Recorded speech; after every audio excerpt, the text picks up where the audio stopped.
Centre में काम करने वालों को सिवाय दफ्तरी काम के और कोई मौजू पर बात करने की इजाज़त नहीं थी। वहाँ कोई सिगरेट नहीं पी सकता था, माचिस लाइटर भी अपने साथ नहीं ले जा सकता था। ऊपर वाले फौलादी दरवाजे से गुजरकर नीचे ज़ेर ज़मीन सेंटर की राहदारी वाले गेट पर आते तो वहाँ 2 गार्ड ड्यूटी पर मौजूद होते। ये एक खास रॉड के जरिए हमारे जिस्म की तलाशी लेते। सारा दिन सेंटर में कब्रिस्तान वाली खामोशी छाई रहती। जब मैं ट्रॉली पर साजो सामान रखकर किसी सेक्शन के दरवाजे के सामने से गुजरता तो बंद दरवाजे में से अंदर बिजली के चलने की बड़ी धीमी धीमी सी आवाज़ सुनाई देती। अब वहाँ मेरा दूसरा हफ्ता गुजर गया। हफ्ते की शाम को मैं अपने माता पिता से मिलने का कहकर दिल्ली चला गया। गुल खान और प्रोफेसर जमशेद मेरे इंतजार में थे। प्रोफेसर ने जेब में से एक छोटी सी डिब्बिया निकाल कर मुझसे मुखातिब होकर कहने लगा, इसमें एक ऐसी अलादीन के चिराग वाली शय है जो मुझे एटमी सेंटर के अंदर का राज खोल कर बता देगी। फिर उसने डिब्बिया खोली, उसमें से एक टाइपिन निकाल कर मुझे दी। ये अंगूठी के बराबर सुनहरी टाइपिन था जिसके दरमियान में काले रंग का चौकोर नगीना जला हुआ था।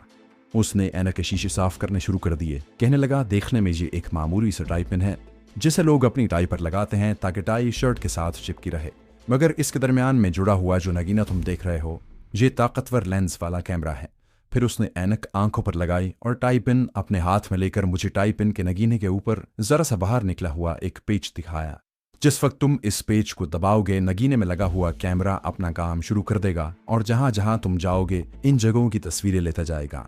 इससे ज्यादा मुख्तसर और करामत कैमरा मुझे शायद नहीं मिल सकता था। तुम इसे अपनी टाई पर थोड़ा ऊपर करके लगा लेना।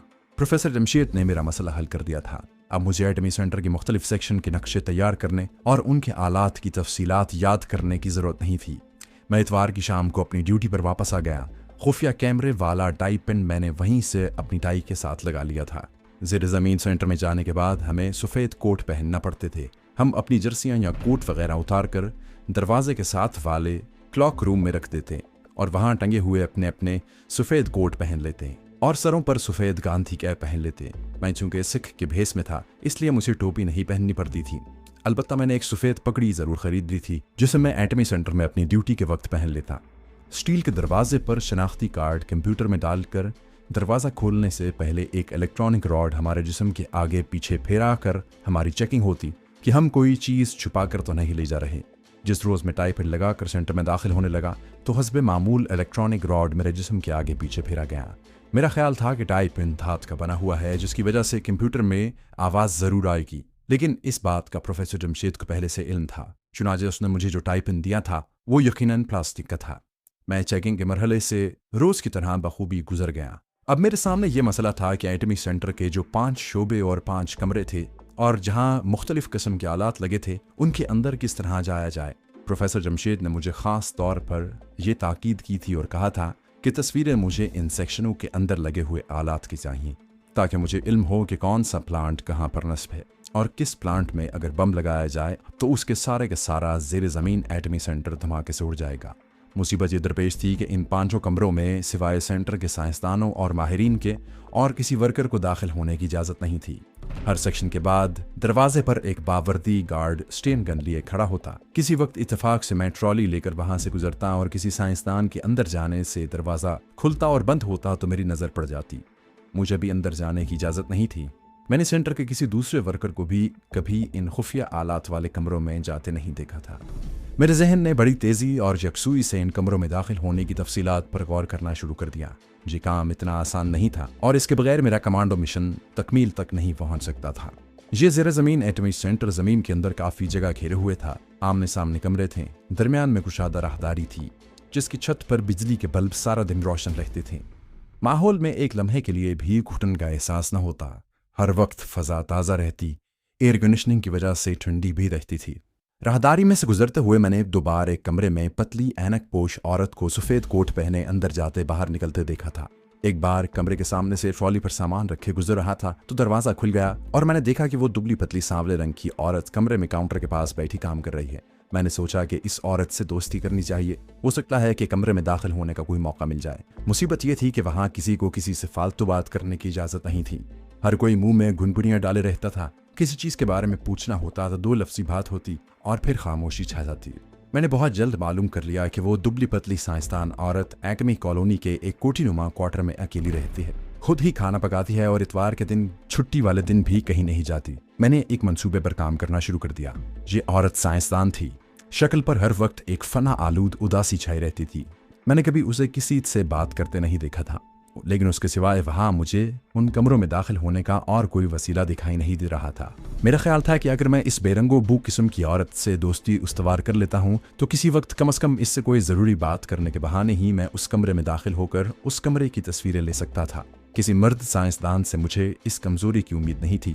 इस दौरान मैंने उस साइंसदान औरत के बारे में थोड़ी बहुत मालूमात हासिल कर ली थी। उसका नाम निर्मला देवी था। वो जयपुर राजस्थान की रहने वाली थी। न्यूक्लियर साइंसेज में उसने MSc किया हुआ था। माँ बाप बचपन में ही वफात पा गए थे। एक भाई था जो बम्बई में कारोबार करता था। निर्मला देवी इसलिए हफ्ते इतवार को भी कहीं बाहर नहीं जाती थी और अपने क्वार्टर में ही रहती थी। मैं शाम के वक्त सैर के बहाने कॉलोनी में निकल आता। अजीब बात थी, वहां सारे लोग सेंटर से वापस आकर अपने अपने कमरों में जैसे बंद हो जाते। कहीं कहीं कोई साइंसदान या वर्कर अपनी रिहाइशगाह के सेहन में पौधों को पानी वगैरह देता नजर आता। ये लोग राजगढ़ से करीबी रामगढ़ के कस्बे से हफ्ते भर का राशन खरीद कर ले आते और उसके बाद कमरों में बंद हो जाते। इस किस्म के पुरस्कार लोगों से मेरा पहली बार वास्ता पड़ा है।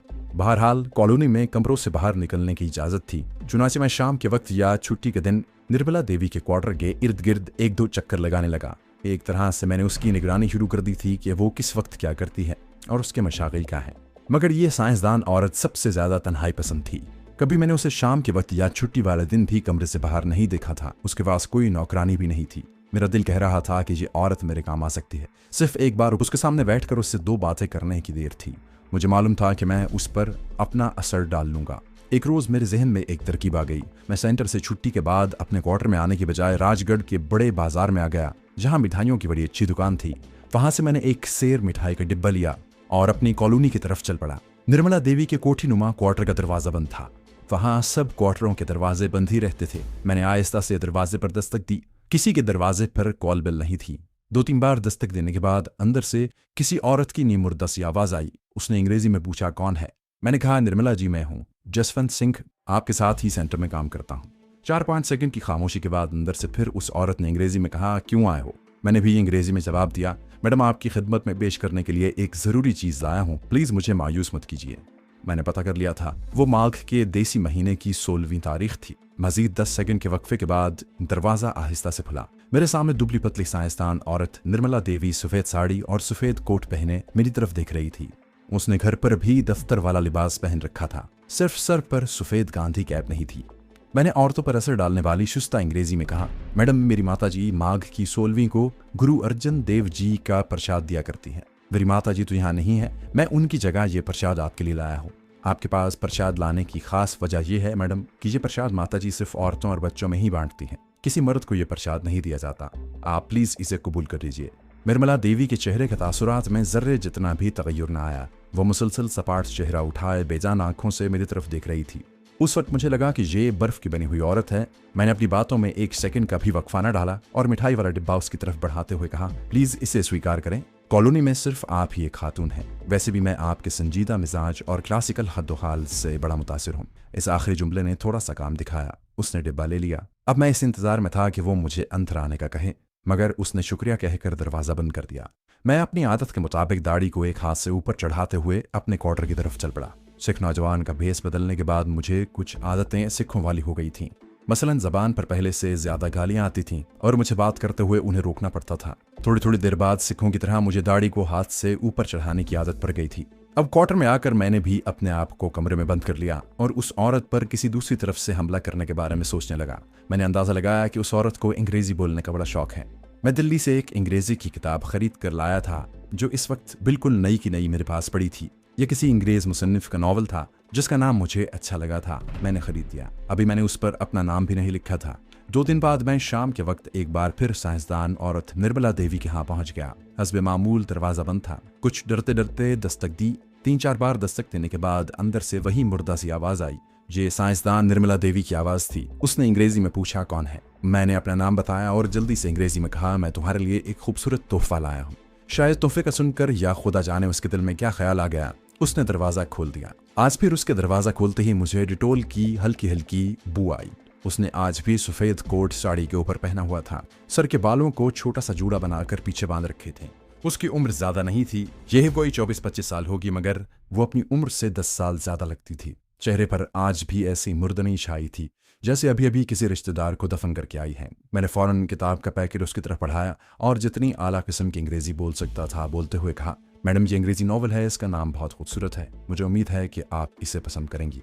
पता नहीं कैसे उसका दिल थोड़ा मोम हो गया। उसने किताब का पैकेट लिया और उस पर मैंने सब्ज रंग का कागज चढ़ाया था उसे खोलने लगी। मुझे बराबर उसकी तरफ से डिटोल की बू आ रही थी। उसके जिस्म से चाहे मगरमच्छ की बू आती। मेरे जेर जमीन कमांडो मिशन की यही एक उम्मीद थी, क्योंकि मैंने वहां देखा था कि एटमी सेंटर के मुख्तलिफ शोबों के जो 5 कमरे थे और जिनके बाहर गार्ड मौजूद रहता था, वहां काम करने वाले खुद किसी को बताना चाहें तो वो उन्हें बुला सकते थे, लेकिन इस दौरान गार्ड उस आदमी के साथ अंदर जाता था। मुझे तो सिर्फ सेक्शन के अंदर जाना था और फिर मेरे टाइपिंग में लगे हुए कैमरे ने प्लांट के तमाम आलात की तस्वीरें उतारनी थी। उसके बाद मैं दूसरे सेक्शन की तस्वीरें उतारने के मुतालिक भी कोई तरकीब सोच सकता था, मगर सबसे पहले इस सेक्शन में दाखिल होना चाहता था जहां ये साइंसदान औरत काम करती थी। इस औरत को मैं किसी मर्द साइंसदान के मुकाबले में कुछ आसानी से वरगला सकता था। किताब का कागज हटाकर उसने सरवर्क देखा और बेजान आवाज में बोली, हाँ नाम अच्छा है। मैंने गोया पत्थर को जौंक लगा ली थी। मैंने जल्दी से कहा, क्या मैं अंदर आ सकता हूँ? इस पॉलोरी में किसी खूबसूरत औरत से बात करने को तरस गया हूँ। उसने किताब से नजरें हटाकर नीम मुर्दा आंखों से मेरी तरफ देखा, फिर अंग्रेजी में कहा, आ जाओ। मैं अंदर चला गया। उसके पास 2 कमरों का क्वार्टर था, यानी वही क्वार्टर नुमा कोठी। कमरे में हर तरफ अजीब बदनज़मी और अफरा तफरी थी। सोफों, मेज़ों और पलंग पर मैले कपड़े और मुख्तलिफ चीज़ें पड़ी थीं। जो शायद गुस्ल खाने में रखने वाली थी वो खाने की मेज़ पर पड़ी थी। दीवार पर महात्मा गांधी की तस्वीर लगी थी जो एक तरफ और झुकी हुई थी। कोई सोफा, कोई कुर्सी ऐसी नहीं थी जिस पर पुराने कपड़े या कोई बर्तन वगैरह न हो। मुझे बैठने को जगह नजर नहीं आ रही थी, मगर मेरा वहां कुछ देर बैठना जरूरी था। पलंग का कोना जरा सा खाली था। मैं वहां बैठने लगा तो साइंसदान निर्मला देवी, जो दरवाजा बंद करके उसके पास ही खड़ी थी, किताब की वरगर्दानी कर रही थी, वहीं से बोली, बैठने की जरूरत नहीं। मैं बैठते बैठते रुक गया। वो वहीं से बोली, तुम्हें मालूम नहीं हम लोग एक दूसरे से नहीं मिल सकते, आइंदा मेरे यहाँ मत आना, अब तुम जाओ। मैं भी हार मानने वाला नहीं था। मुझे इस औरत से काम निकालना था। मैंने फौरन अंग्रेजी में कहा, मगर मैडम मुझे तुम्हारा कमरा बहुत अच्छा लगा है, ये आपकी तरह बड़ा चार्मिंग है। आप मुझे इजाजत दें कि मैं यहाँ 1-2 मिनट बैठकर आपसे बात कर सकूं। वो मुझे बड़े गौर से देखने लगी। कमरे की दीवार के साथ लगा बल्ब रोशन था। ये कमरे में सिर्फ एक ही बल्ब था। इसकी रोशनी ने मुझे सफेद कपड़ों में मलबूस छोटे से जूड़े वाली सपाट जिस्म की वो औरत कोई भूत फरीत लग रही थी जो किसी कब्र में से निकल कर आ गई हो। उसने किताब बंद की और एक कुर्सी पर मैले कुचैले कपड़े नीचे गिराकर बैठ गई। एक टांग दूसरी टांग पर रखी और गर्दन टेढ़ी करके घूरने लगी। अच्छा, वो अंग्रेजी में बोल रही थी, तो तुम्हें मुझसे बातें करने का बड़ा शौक है। तुम बिल्कुल सिख हो। मुझे सिखों की ये बात अच्छी लगती है कि वो अक्खर टाइप होते हैं। अगर तुमको मुझसे बातें करने का इतना ही शौक है तो फिर इस वक्त यहाँ से फौरन निकल जाओ। मैं कुछ कहने लगा। उसने सर्द लहजे में कहा, जाओ। मैं अपना सा मुंह लेकर वापस चला गया। 2 दिन गुजर गए।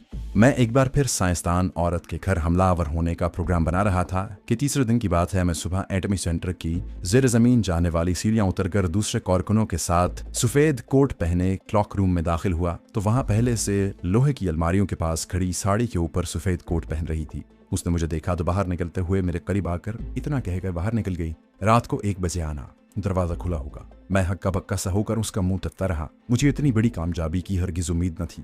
सारा दिन रात के इंतजार में गुजर गया। सेंटर में साजो सामान की ट्रॉली भी इधर से उधर ढोता रहा और सोचता भी रहा कि आखिर उसके दिल में मेरे लिए इतनी मोहब्बत कैसे पैदा हो गई। और उसने मुझे खुद रात को 1 बजे घर पर बुला लिया। रात को 1 बजे बुलाने का मतलब मैं अच्छी तरह समझता था, लेकिन मुझे अपना कमांडो मिशन कामयाब होता नजर आया। सेंटर से छुट्टी के बाद इंस्टीट्यूशन की वैगन में बैठकर अपनी कॉलोनी में आ गया। बड़ी मुश्किल से शाम हुई, फिर कहीं रात हुई। अब रात का 1 नहीं बज रहा था। कभी रिसाला पढ़ता, कभी कोई किताब। अचानक मेरे जहन में ख्याल आया कि कहीं ये औरत मुझे फंसाने की कोशिश तो नहीं कर रही। फिर सोचा कि अगर इसने कोई साजिश करनी होती तो अपने घर में न करती। मैंने इस मनफी ख्याल को दिल से निकाल दिया। बड़ी मुश्किल से रात के 12 बजे, फिर 12:30 बजे मैंने नस्वारी रंग की कमीज और उसी रंग की पतलून पहन ली ताकि अंधेरे में आसानी से नजर आ सकूं। मेरे सर पर जो पगड़ी थी उसका रंग भी गहरा था। कमरे के साथ मैं जो सिखों वाली कृपान लटकाए खड़ा था वो भी मैंने उतार कर खूंटी के साथ लटका दी थी। ठीक 1 बजे मैं अपने क्वार्टर के पिछले दरवाजे से निकला और साइंसदान औरत निर्मला देवी के क्वार्टर की तरफ चल पड़ा। कॉलोनी में रात को ज्यादा रोशनियां करने की इजाजत नहीं थी। किसी क्वार्टर में रोशनी हो रही थी, बाकी सब अंधेरा छा रहा था। साइंसदान औरत का क्वार्टर ज्यादा दूर नहीं था। मैं सामने से आने की बजाय उसके अकब से होता हुआ सामने वाले बरामदे में आ गया। बरामदे में घुप अंधेरा था। कमरे के रोशनदान पर भी अंधेरा छाया हुआ था। मैंने दरवाजे को जरा सा धकेला, दरवाजा खुल गया। उसने दरवाज़ा खुला रखा हुआ था। जैसे ही मैं अंदर दाखिल हुआ, उसकी ठंडे बेजान लहजे वाली आवाज़ आई,